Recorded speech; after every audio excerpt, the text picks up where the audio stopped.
Paul says it wasn't anybody. Students, faculty, the homeless, even annoying reporters trying to do a story on him. Matt Hinze, WFT News. In addition to the benefit of having air conditioning, the Jaguars will have to deal with Mother Nature today. On a day like this, no one's be raining on this bowling parade. When the Gators take the field tomorrow night, this year's defense hopes to prove that they are indeed tough enough to make the big stops on 4th down. Reporting from the Swamp, Matt Hinze, WFT Sports. New Kentucky basketball coach John Calipari told the Kentucky media this morning he's just a regular guy, he can't walk on water, and he doesn't have a magic wand.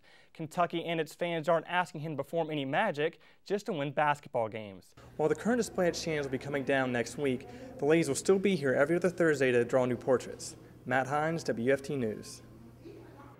Marcy hopes to take the Lexington Award on this court to PK Young, which hopes to mentor some future Gators. At the Plaza of Americas, you can find people doing just about anything, celebrating their religion, decorating the landscape, grabbing a quick bite to eat, or taking a nap between classes. And then there's Paul Trist, who just wants to have a conversation. You don't learn as much from saying things yourself. You learn from other people, and it's good to meet new people, and that's what I learned, that the best way to do that is to get out there and listen to people. So every Tuesday and Thursday, Paul sets up 2 camping chairs and waits for someone to talk to. Usually they stop by just to figure out what he's doing. And I saw him, I guess, reading a book, and I just decided, I don't know what this guy is all about. I kind of want to get to know him, maybe find out what he's reading. So I just decided to talk to him and see why is he doing this? Why is he just sitting down, talking about life? What was his purpose for it? What Paul's doing may seem unique. It isn't something he started. He was inspired by his friend Mike during his freshman year. Because he saw that people needed time for people to listen to them. And I realized I was just wasting my time watching movies as a freshman because you have a lot of time. And I was like, well, I could do it spend my time wiser in a wiser place, which is listening to people. Paul says he usually talks to 7 to 12 people a day about relationships, politics, anything that comes to mind. These conversations can be as short as 10 minutes or as long as 2 hours. He says he's there to listen, not give advice. It's sort of like in teaching, giving the person the answer does not help them. It's helping them figure out the answer. Let them do their work, but they can talk it out and you'll help them through it and they'll figure out what they need to do. After the talk, Paul usually gets a thank you, and he notices that people feel better after talking with him. Some of his peers hope others follow in his footsteps. I think it's awesome. Yeah, I think it should kind of like the free hugs thing where people have those signs, free hugs, and they started a trend. I hope he starts something nationwide. It would be good. Paul says he's not trying to change the world or do anything special, but he doesn't mind making a few friends along the way.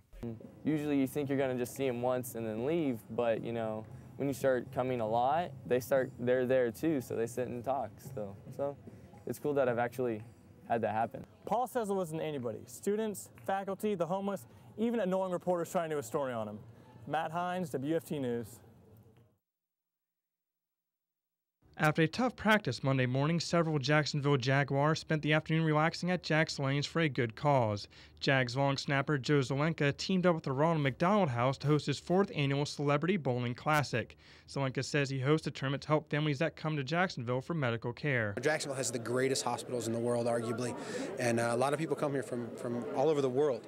And they need a place to stay, and the house does that for them. And for me to raise money for the house and to just put my name next to theirs is an honor for me and my family. While some coaches and teammates host golf tournaments to raise money for charity, Zelenka wanted to switch things up and have some fun indoors. I wanted to do something just crazy and have a little bit of fun instead of a golf tournament. I said, let's bowl, because we can eat nachos and we can have fun and have some, good food and bowl and not have to sweat and be an AC, buddy.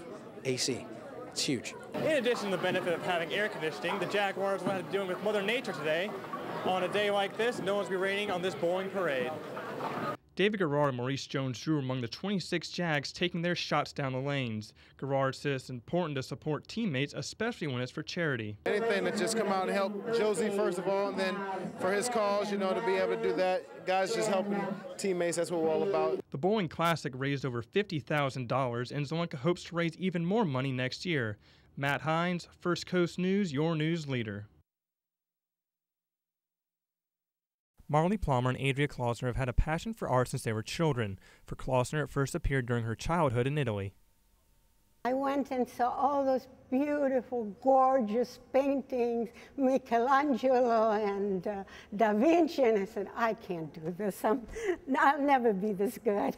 Now they're putting that passion to good use at the St. Francis House, which serves the homeless. Along with 2 other artists and a writer, they are telling the stories of visitors to the house through self-portraits. They believe everyone has a story that deserves to be told.